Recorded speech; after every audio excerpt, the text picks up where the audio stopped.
Hello everybody. I welcome you all to the session on approaches to performance appraisal. In the last session we discussed about performance appraisal, its meaning, process and purposes. In this session we will discuss about various approaches that which have evolved over the period of time, basically in relation to performance appraisal. I am Dr. Chandrakant Sahu, Institute of Management and Information Technology, Cuttack. So in this session, we will discuss about old approach, some of the modern approaches, traditional and objective centered approaches, and some of the new approaches such as competency based approach, 360-degree feedback or 360-degree technique, and the assessment center and management by objectives. Okay. So let us begin with the old approach. The concept of performance appraisal came to light with the development of management thoughts. After industrialization, when competition crept into the market, the need for effectiveness was felt. In past, the roots can be traced in the time and motion study. For the effective working, the need for capable and dedicated worker was also felt. In time and motion study, the efforts were there to save time and activities so that the performance output can be improved. This become more and more popular with the top competition in the market. As on today, the company get differential competitive advantage over their rivals whose employees were whose employees are well trained, motivated, committed and achieving the performance standard. The formal use of performance appraisal procedures was used in the Second World War. The history of it is not very long. It is hardly a few decades. Okay. In the Second World War, uh, uh, merit rating was used for the first time. Okay. So for the first time, merit rating, when we talk of that performance appraisal, merit rating was introduced during the Second World War. Therefore, the concept is not is the an employee appraising their performance is very old concepts. Okay, there is a researcher who said about the performance appraisal in the year 1989 that performance appraisal is a basic human tendency to make judgment about those one is working with as well as about oneself. So performance appraisal in during those periods basically was more qualitative in nature. Basically it is judgmental in nature. So something, when we talk of something, the appraisal method is judgmental or based on certain kind of judgment, we think of immediately something that is something subjective. Okay, it could be more emotional, it can be arbitrary, and sometimes what happens, it is full of biasness. Okay, and it is also unstructured. So old approaches are based on the subjectivity, informality, arbitrariness, biasness and unstructured. But however, it is just that if you talk of that merit rating system, so it is that during this period performance appraisal as a concept began to grow. Okay. So in the absence of carefully structured system of appraisal, people tend to judge the work performance of others, including subordinates, naturally, informally, and arbitrarily. So there was no formal appraisal system during that period. The human inclinations to judge can create serious motivational, ethical, and legal problems in the workplace.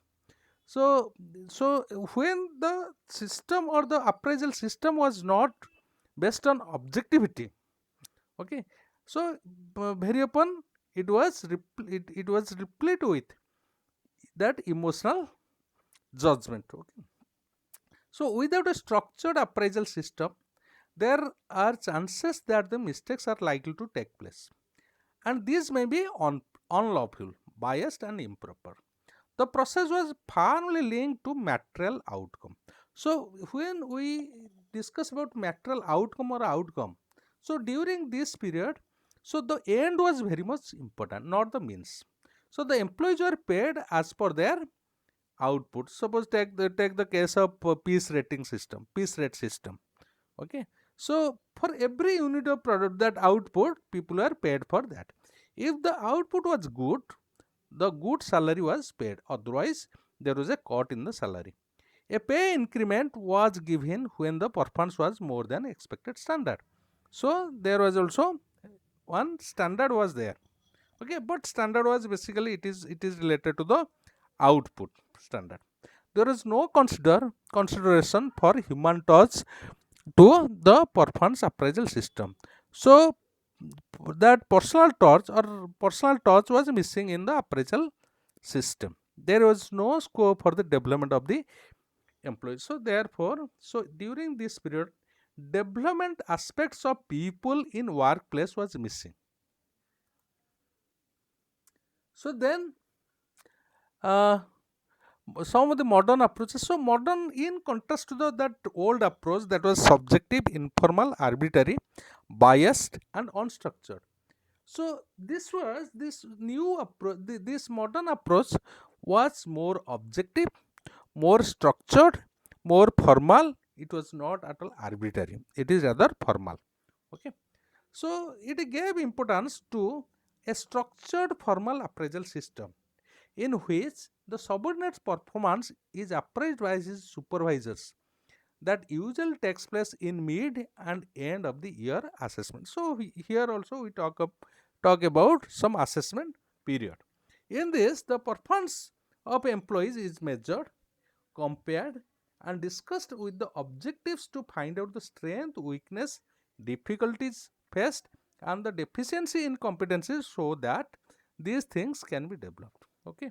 So what are the purpose of performance appraisal? To identify the strength and weaknesses of the employees, and difficulties encountered by the employees also, and the deficiency in competencies, so that things can be developed. So there was, in modern approach, so development trend was there.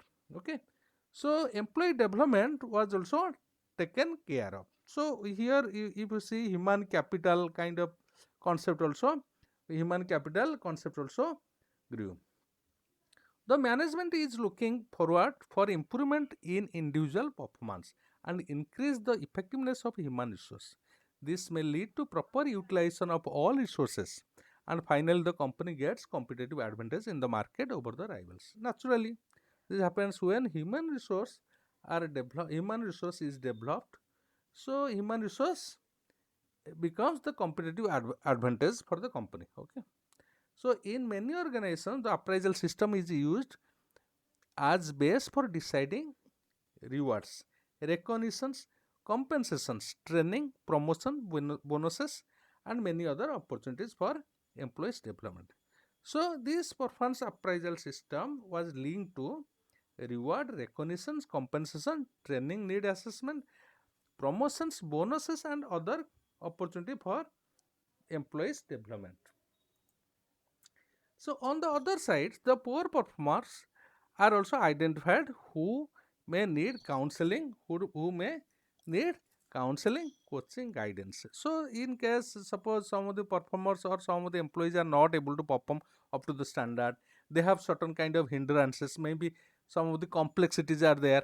So in that case, counseling can also help them, okay, to overcome the problem. So sometimes what happens, there is some sort of paucity of skills. So in that case, some kind of like a training program may be also given, some training program may be imparted, so that he can be developed and deliver desired results. Okay, so guidance may be also extended, or any other help for further problem, for solutions and improvement in performance.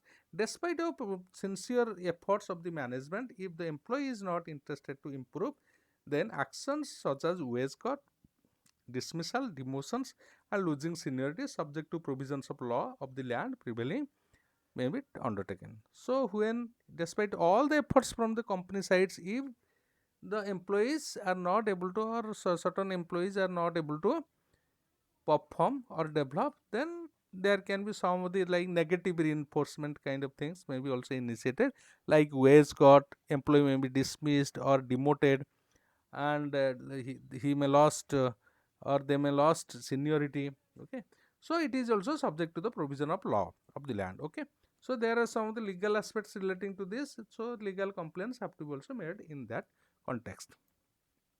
So then let us discuss about traditional and objective centered approaches. Okay, so traditional appraisals have placed emphasis on measuring or appraising traits of individuals and general characteristics of their work. So there are two facets here we discuss about. One is appraising the traits of the individuals, that means individual traits. Then second aspect that we discussed about the general characteristics of the work. So work and individuals traits are also appraised here during that as far as traditional and objective centered approaches are concerned.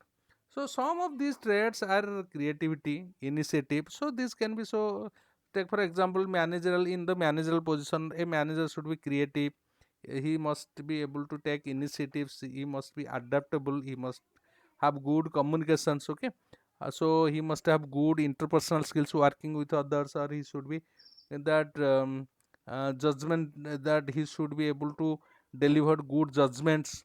Okay, he must be resourceful, and there are many such traits. Okay, so against these traits, if these are the traits like creativity, initiative, that adaptability, if these are the traits, these are rated. Okay, objectively. Okay, it is not subjective or it is not judgmental. Objective means it can, there can be some kind of rating scales kind of may be developed, and these can be rated. So several research studies have been conducted to verify the connection between personality traits and the performance, but many of the studies have found the negative correlation between the traits and the performance that performance of the employees.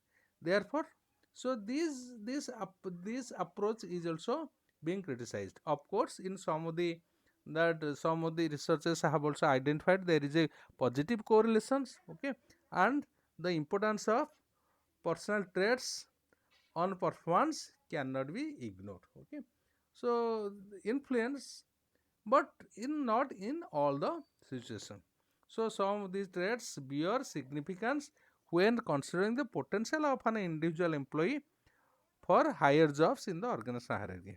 To appraise the performance of an employees or of an individual, it seems appropriate to look into his present job for the performance of which he is being paid for. Okay, present jobs. Okay, so here hence the responsibility and requirement of the current job assignments becomes the yardstick against which performance is appraised. So when we talk of this, we are here this traditional and objective centered approach, they gave much more importance here in this approach, gave about the job assignments, job standard we discuss about. Okay, in traits, basically in trait approach, individual traits were appraised, then the job characteristics were appraised. But here it talks about there, because of the limitations in trait approach, then there was certain changes in the appraisal that approaches.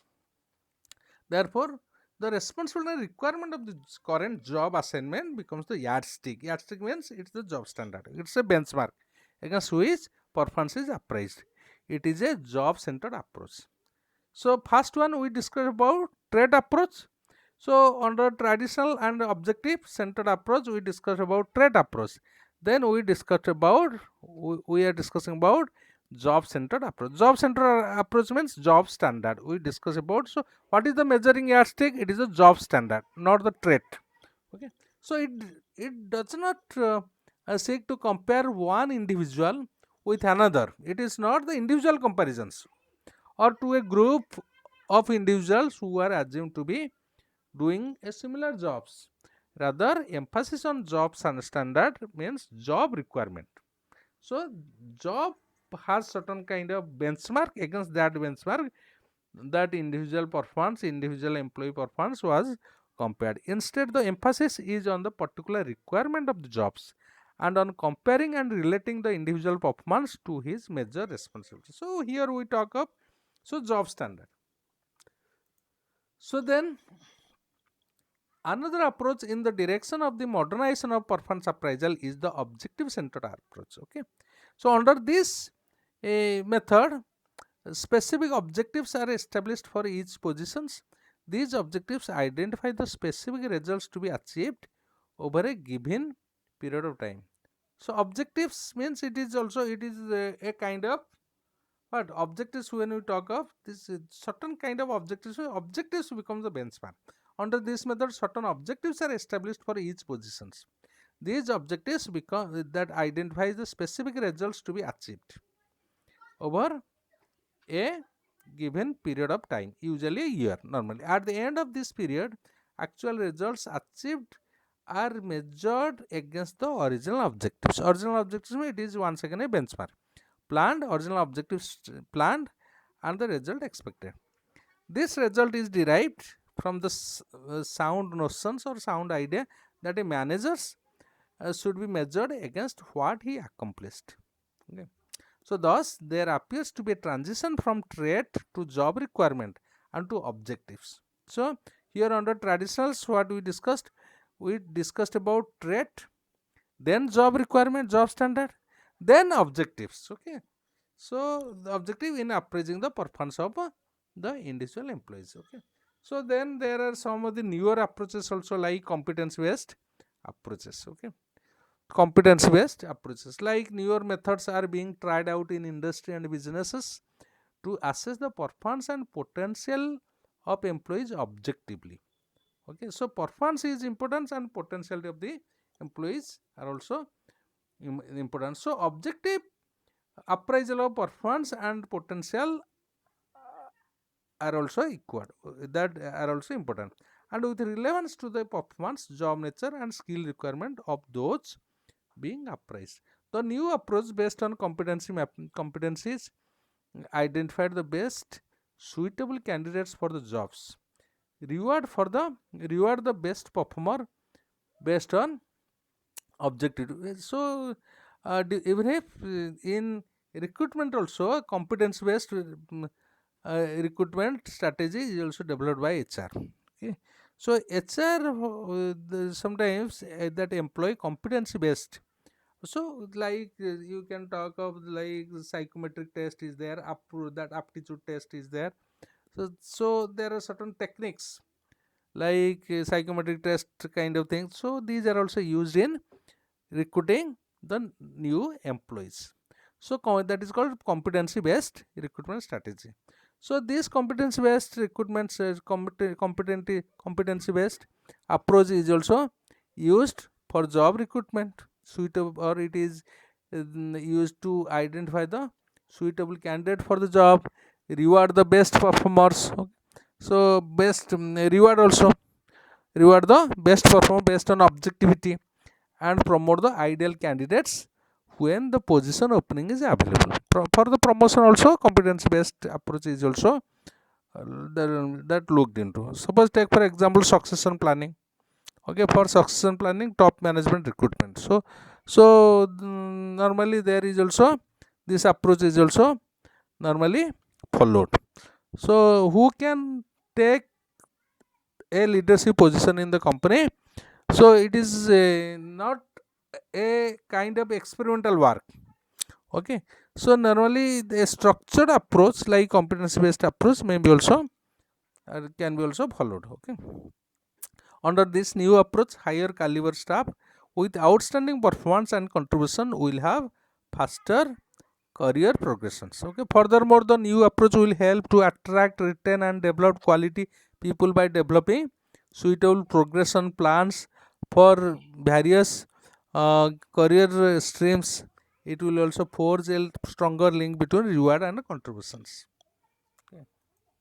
So then there are some of the characteristics of or some key features of the approach, competence based approach. So we can see that this can be creativity, cognition, focus, skills, certain kind of skills can be the employee's competency. So a competency must be related to realistic, workplace practice naturally, because since company does it, so it should be, that competence should be that job related competence. It should be based on recognizable work activity. Okay, recognizable, identifiable work activity, and not on training activities. Okay, training activities. Okay, so or test or simulations kind of. Okay, so a competency must be capable of demonstrations. Okay, then observations and assessment. It must identify specific outcome or behavior. So a competency must complement performance criteria. So when performance criteria are developed or performance indicators are developed, it should be also that based on the competency. So it will be assessed against the performance criteria. A competency must be written in a language which makes sense to the people who have to use it. A general rule is that a competency should group together activities which have the same criteria associated with them. So then we can this is one of the that familiar or famous methods, as you know, that this is called 360-degree technique or 360-degree feedback. It is also called, this is also called a multi-rater appraisal system. Multi-rater, you can see the picture. So at the center, who is the person? Who he is the appraisee or the employee himself. So the person who, that employee is appraised by his boss. The this is employee is, this is the employee. So his boss is, can be manager or supervisor. The colleagues are there, these are called peers.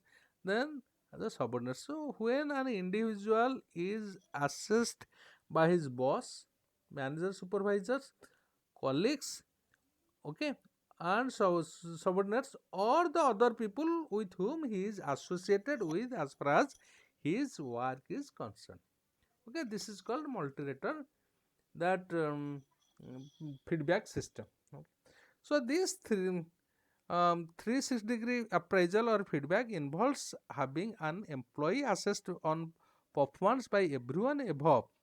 Alongside, above means superior, superiors, alongside sides means peers, and below subordinates, the individuals. It is a multi-rater assessment system through the structural that questionnaires, performance data and related information about an employee is obtained from the employee's boss, peers and subordinates. Some of the areas covered in this assessment including how effectively the employee handles his superior and subordinates, how clearly the employee communicates in all directions, how effectively the employee delegates, and how employees how employees how clearly the employee communicates in all directions, how effectively the employee delegates, and how the employee manages. Also, the responses are obtained in a normally 5-point scale, even if it can be also 1.7 scale. Also, it can be also used. Rating scales can be used. Okay. So, corporate like GE or General Electric, Reliance Industries, RIL, okay, like Crompton and Greaves, Godrej, Wipro, Infosys, Thermax, and Thomas Cooks are also using this tool to find out the truth about their managers. But as you know that there are certain challenges. Okay, so to what extent it is justified the subordinates giving a feedback on the that that employee or on their subordinate, that superiors. Okay, basically if you see, if it requires, there are certain challenges in the, to what extent the all these people who are giving feedback on the employee or the individual employees know the role. Okay, role or that key performance indicators or the role of the concerned persons. So this is very much significant to understand the role. Take for example that in institutions like educational institutions, students giving feedback on the faculty. It's good, no doubt it is good. But do the students understand the role of a teacher in an academic institution? That also matters. So as far as students and teachers relation is concerned, it is something it is related to academic. But nowadays if you see that faculty members are involved in a series of other activities which students are not able to, that may not be aware of those activities. So therefore when that 360-degree appraisal data is used, there may be some of the weightage may be given on students appraisal on the faculty members, like maybe the weightage can be given something like 10%, 20% or 25% can be given. Okay, but 100% weightage giving to the feedback of students also, it is not justifiable. Okay, because there are other like administration kind of things or research activities kind of things can also, that are there, students may not be aware of to give that feedback on faculty. So therefore the questionnaires meant for the students have to be different than the questionnaires, the feedback questionnaires meant for the colleagues and the supervisors. So therefore, and therefore this is significant to that train the people who are giving feedback. Okay. So then we can discuss about assessment centers. Assessment centers, if you see, assessment center is also used for recruiting candidates. Okay. So candidates recruit competencies in assessment centers. Competency mapping is also done in recruitment. Also, candidate suitability is also seen. Okay. So aptitude test, competency take for example. Okay, assessment centers aptitude, different kind of tests like psychometric test, or you can talk of that personal traits. Okay, so in a assessment center there are various there can be role play, there can be case study discussion, there can be also like various kinds of simulated exercises can be also that practiced. So assessment center techniques provides a detailed picture of the high performance potentials. Okay, so suppose take for example in a assessment center, if there is a case study discussion and there are many participants in the assessment centers, and those who are participating in that case study exercise, that may reveal their problem solving skills or some kind of analytical skills, it may also tell. Okay, so assessment centers helps in competency mapping, in potential appraisal also, it also helps. So it ensures that wrong are not elevated. So assessment center technique provide a detailed picture of the high performers potential, ensure the wrong people are not elevated, creates an atmosphere that create an atmosphere where inter cadre promotion is possible, helps identify talented individuals for greater responsibilities, and clearly defines the criteria for promotions. Okay, so there are various techniques as we have discussed, role play kind of things, so can be also used to identify the various skill sets of the employees.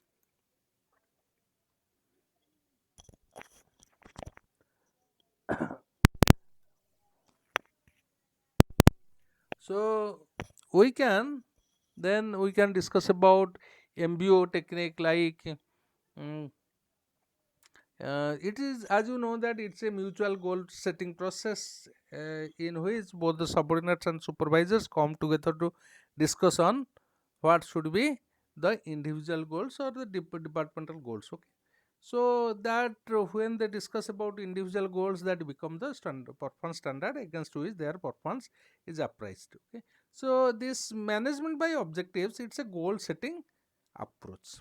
Okay, so this MBO is the behavioral approach to subordinate appraisals, actually called work planning and review in General Electric and Co.